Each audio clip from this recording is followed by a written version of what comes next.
Assalamualaikum Sobat Football United. Rating pemain Manchester United menghadapi Everton 4-0, hasil fantastis.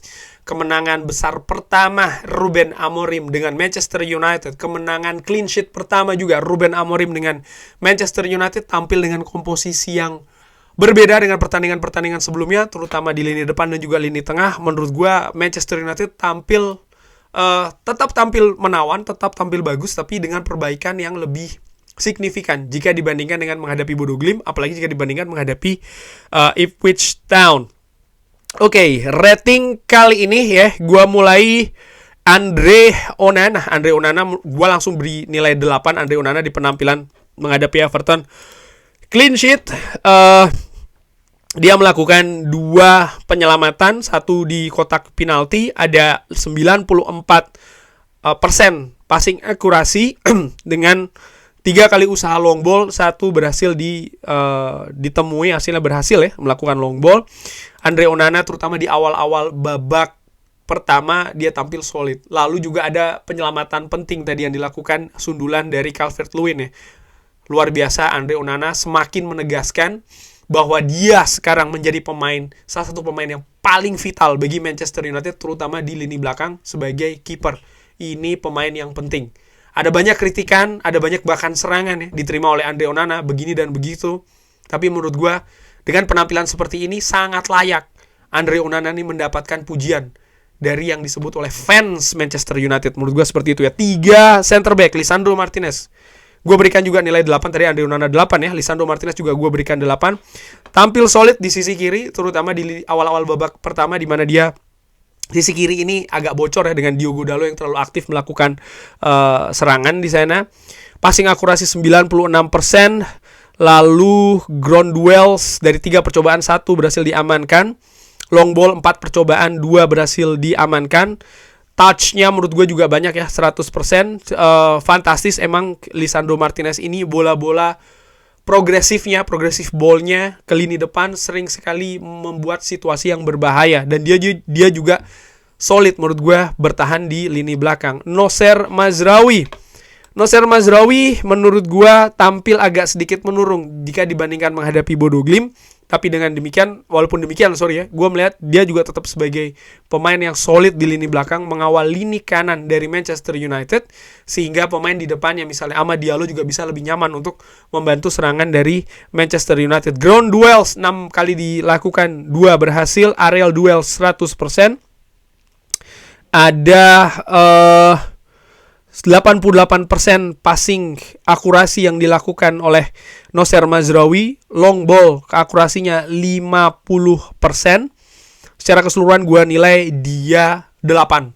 Nocer Mazraoui. Matthijs de Ligt, center back tengah yang diturunkan oleh Ruben Amorim di pertandingan kali ini. Ground duelsnya 100%, sekali percobaan sekali dimenangkan. Aerial duelsnya juga 100%, sekali dilakukan sekali dimenangkan. Passing akurasinya 95%. Gua nilai Matthijs de Ligt ini 7. Dari 3 center back ya, Lisandro Martinez dan juga Nocer Mazraoui, mereka tampil oke, tapi Matthijs de Ligt menurut gua agak sedikit kurang di pertandingan tadi. Dan ini nampak dalam tanda kutip wajar. Kenapa gue bilang wajar? Situasi skema 3 back ini bukan yang pertama bagi Matthijs de Ligt. Di Bayern Munchen sempat, di tim nasional Belanda pun juga demikian. Dan 3 back ini bukan hal yang nyaman dilakukan oleh Matthijs de Ligt. Dan menurut gue dia masih terus beradaptasi, dia juga ingin berjuang. Tadi sempat ada beberapa bola crossing misalnya yang dilakukan oleh pemain Everton, ataupun ada situasi one on one yang dilakukan oleh pemain Everton menghadapi Matthijs de Ligt. Dia nampak kebingungan, dia harus mengcover siapa, karena ada pemain lain misalnya yang juga lepas dari kawalan. Dan menurut gue dia masih berjuang lah ya. Dan Matthijs de Ligt gue nilai 7 di penampilan tadi. Namun secara keseluruhan lini belakang Manchester United gue berikan kredit yang besar karena memang tampil fantastis. Diogo Dalot gue berikan 7 nilainya. Diogo Dalot tampil 90 menit, sempat mengancam di awal-awal babak pertama, tapi setelahnya ada penurunan menurut gue ya dari penampilan Diogo Dalot. Bahkan lini sebelah kiri Manchester United ini juga sering ditembus oleh pemain Everton, tapi setelahnya ada peningkatan penampilan, terutama ketika dia agak sedikit mengurangi agresivitasnya, terutama dalam menyerang ya, Diogo Dalot ini. Dan sisi kiri ini juga cukup sering ditambal oleh pemain-pemain lain, oleh Bruno Fernandes juga misalnya. Diogo Dalot dari long ball 5 yang dilakukan 5 akurat, artinya 100%. Crossing dari Diogo Dalot tidak begitu akurat ya. Dari 2 percobaan tidak ada yang menemui sasaran. Ground duels dari 9 kali yang dilakukan 4 berhasil dimenangkan, berarti lebih kurang dari 50%. Diogo Dalot gua beri dia nilai 7, passing akurasinya juga ada di angka 86%. Casemiro tampil sebanyak 66 menit, 85% passing akurasinya. Gua nilai Casemiro di lini tengah Manchester United, gua nilai dia 8. Mungkin ini ada yang berbeda melihatnya, nggak masalah. Gua menilai di babak pertama Casemiro yang berdiduetkan dengan Kobbie Mainoo, Casemiro lebih banyak berperan sebagai gelandang breaker. Dia melapisi Kobbie Mainoo yang nampak sedang masih berjuang ya untuk bisa menyesuaikan dengan permainan, beradaptasi, katakanlah seperti itu. Casemiro dengan tackling yang dilakukan dan juga bagaimana dia bisa membaca permainan ya, dengan banyak juga menghentikan serangan dari Everton. Menurut gua ini bisa menutupi semacam kayak kekurangan yang dikhawatirkan dari seorang Casemiro, yaitu adalah covering area yang cukup besar. Tadi kalau gua ngelihat di heat maps, Casemiro lebih banyak beroperasi di daerah tengah gelandang bertahan dari Manchester United. Ada 2 block shot yang dilakukan oleh Casemiro. Total tackling yang berhasil ada 3. Ground duels yang dilakukan dari 7, 6 berhasil dimenangkan. Jadi menurut gua ini cukup tinggi. Dan ya, tidak ada assist dan juga key passes. Long ball, sekali percobaan, sekali berhasil dari seorang Casemiro.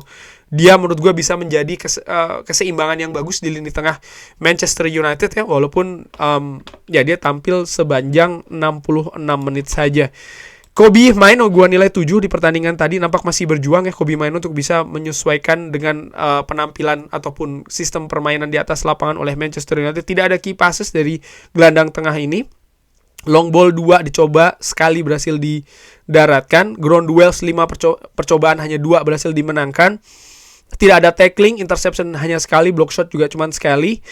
Ada banyak potensi, misalnya Kobbie Mainoo ini di sistem Ruben Amorim, tapi ya dia baru pertama kali tampil di pertandingan resmi bersama dengan skuad Ruben Amorim, dan menurut gue sangat wajar ya, dia juga masih beradaptasi nih dengan keadaan di atas lapangan.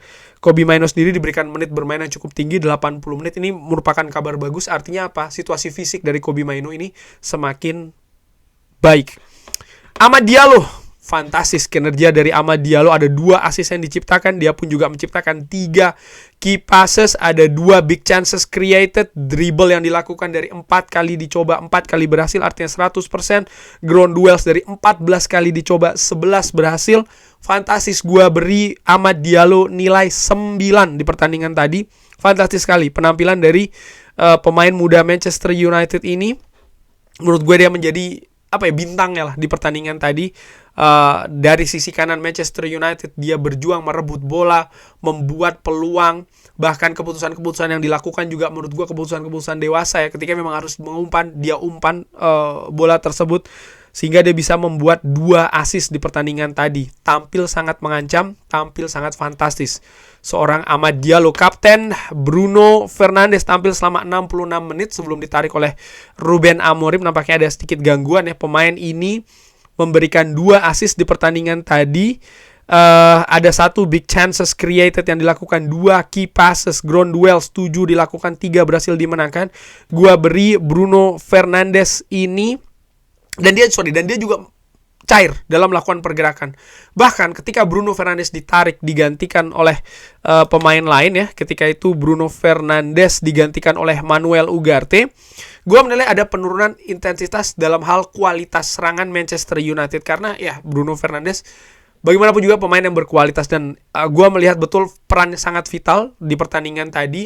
Sangat aktif, banyak bergerak, terutama di babak pertama. Dia juga menambal lini tengah dari Manchester United. Dengan 2 assist yang diberikan oleh Bruno Fernandes, gue berikan dia nilai 9 juga, sama seperti Amad. Dia memiliki karakter juga menurut gue yang luar biasa. Bruno Fernandes ini di atas lapangan sebagai seorang kapten. Oke, beralih ke Marcus Rashford. Ada 2 gol yang diciptakan oleh Marcus Rashford. Banyak pergerakan tajam juga yang dilakukan.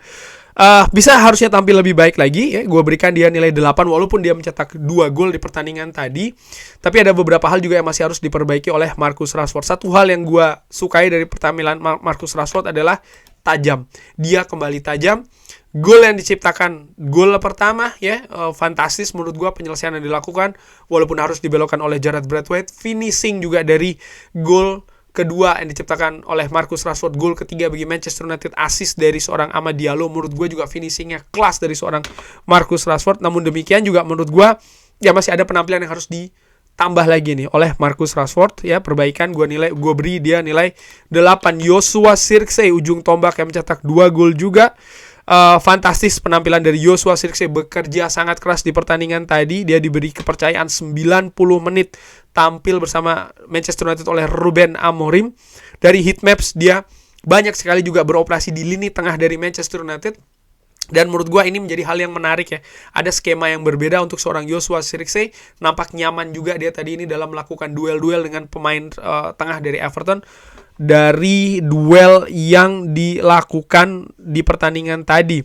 Namun tidak banyak yang dimenangkan. Dia hanya mencoba untuk mengganggu saya. Karena dari 8 ground duels yang dilakukan hanya 1 yang dimenangkan.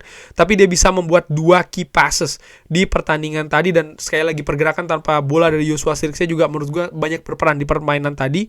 Dengan 2 golnya gue beri dia nilai 8. Pemain yang menggantikan pemain pengganti yang masuk Harry Maguire menggantikan Matthijs de Ligt. Gue beri dia nilai 7 juga. Dia menurut gue tampil solid di lini belakang. Tapi situasi sudah sangat nyaman pada saat itu bagi Manchester United ya, yang sudah unggul juga. Ada 2 long ball yang dilakukan dengan akurasi 100%. Passing akurasi secara keseluruhan ada di 93% bagi seorang Harry Maguire. Luke Shaw yang masuk menggantikan Nocer Mazraoui, lebih berperan di sisi sebelah kiri, center back Manchester United. Gua beri Luke Shaw ini juga nilai 8. 2 long ball 100%. Dia bisa meneruskan kesolidan lini belakang dari Manchester United dengan berbuah clean sheet ya. Jadi menurut gue Luke Shaw juga ada kredit di sana karena dia tampil sepanjang 34 menit. Cukup lama ini. Ground duel 100% dimenangkan oleh Luke Shaw. Dari hal yang dicoba oleh Luke Shaw di sana. Manuel Ugarte. Gue beri Manuel Ugarte 8. Passing akurasinya 100%, fantastis. Dribblingnya juga 100%. Ground duels dari 6 dicoba, 2 berhasil dimenangkan. Bisa menimbulkan atau tetap menjaga kestabilan di lini tengah dari Manchester United ya. Tampil sepanjang 24 menit menurut gue terlihat betul bahwa Manuel Ugarte ini cocok dengan skema dari Ruben Amorim. Alejandro Garnacho tampil sebanyak 24 menit. Gue beri dia nilai 7. Gue berharap banyak sebenarnya dari seorang Alejandro Garnacho bisa lebih tajam lagi karena dia bisa memiliki kecepatan. Tapi bagaimana ada pergantian strategi juga tadi yang dilakukan oleh Sendais dengan menarik Ashley Young ya, yang tadinya menjaga seorang Garnacho karena tahu bagaimana Ashley Young ini bisa dimakan hidup-hidup dalam tanda kutip oleh Garnacho yang memiliki kecepatan di sana. Lini pertahanan dari Everton nampaknya sudah mewaspadai betul Garnacho sehingga tidak begitu banyak momentum yang diciptakan oleh seorang Alejandro Garnacho. Bahkan tidak ada atau hanya 1 shot saja yang dilakukan dan itu berhasil diblok oleh pemain-pemain Everton. Dan terakhir Mason Mount, gue tidak beri nilai karena dia hanya tampil sepanjang 10 menit kurang lebih di pertandingan tadi. Man of the match, ada 2 pemain maksimal menurut gue, Bruno Fernandes juga Amad Diallo, tapi jelas menurut gue Man of the match pertandingan tadi adalah seorang Amad Diallo. Fantastis Amad Diallo. Pemain muda ini semakin menunjukkan ketika dia fit ya. Memang betul ada komentar yang mengatakan Amad Diallo ketika dia fit maka dia akan tampil spesial, dia tampil luar biasa, tampil di posisi baru, di skema dari seorang Ruben Amorim, dia tampil fantastis. Dan ini sudah ditunjukkan di pertandingan-pertandingan sebelumnya. Ketika menghadapi Ipswich ya, dia juga menurut gue tampil luar biasa, tampil bagus di posisi ini. Sehingga nampaknya untuk posisi wingback sebelah kanan ini sudah aman untuk seorang Amad Diallo. Jadi menurut gue, Amad Diallo adalah man of the match di pertandingan tadi. Bagaimana menurut Sobat Football United? Mungkin sebelum gue akhiri ya, mungkin siapa pemain yang tampil kurang? Menurut gue ada 2 calonnya, Matthijs de Ligt dan juga Diogo Dalot. Gue mungkin menilai seorang Diogo Dalot ya, karena ada penurunan betul. Dia masih berjuang nih untuk bisa tampil di posisi wingback, terutama wingback sebelah kiri, di mana ya dia biasanya tampil sebagai bek kanan ya kan. Ini bukan posisi natural, sehingga memang ada apa ya? Terlihat memang ada kekurangan sih menurut gue dari seorang Diogo Dalot yang memang harus diperbaiki. Tapi dari 11 pemain yang ada di atas lapangan menurut gue yang ya paling kurang lah. adalah Diogo Dalot. Tapi secara keseluruhan menurut gue pemain Manchester United tampil bagus secara kolektif, secara tim ya. Terbukti 4 gol bisa diciptakan, tampil menawan, semua kerja keras ya, pergerakan yang dengan intensitas tinggi dan clean sheet. Perfect sih. 3 poin, 4 gol, clean sheet. Kurang lebih seperti itu. Bagaimana menurut Sobat Football United? Seperti biasa silahkan drop di kolom komen. Terima kasih sudah menyaksikan. Jangan lupa like, share, dan juga subscribe. Wassalamualaikum warahmatullahi wabarakatuh. Thank you.